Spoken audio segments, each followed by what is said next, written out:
Mtu ya boda anasema lazima aseme mtu ya boda. Haya chama na hapo ongea kidogo. Simama hapo. Unasemaje mtu ya boda?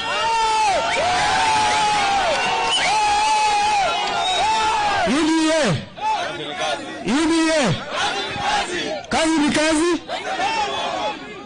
Asanteni sana wageni wetu, Mheshimiwa William Ruto ambaye ni president mtarajiwa. Tunakukaribisha sana huu mji wetu wa Ogalo. Karibu sana. Na Mheshimiwa, mimi nitasema mambo machache. Asante. Mimi ambaye ni chairman wa bodaboda, sisi tuna shida kwa sababu hawa bodaboda ukiwaona wameajiriwa, na tulitengeneza proposal ikaja kwa ofisi yako. Kwa hivyo iangalie vizuri, alafu utuangalie ili usaidie bodaboda wetu wasiendelee kuajiriwa.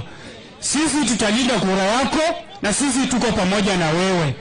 Sisi tuko pamoja na kijana ambaye atakuwa rais wetu wa 2022. Asanteni sana. Kwa majina naitwa Ali Sumba. Asante sana. Okay, asante sana bwana Sumba. Wewe ngoja hapa nikueleze. Simama hapo.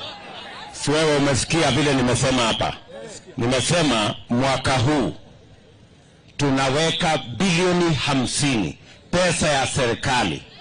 Sio Busia, sio kule Butula. Hiyo pesa tutalete mpaka Marachi East. Ili wewe mtu ya bodaboda uende uchukue hiyo pesa, ununue bodaboda yako na ulipe ile pesa bila ya riba, bila ya interest yoyote. Unanielewa? Tunaelewana?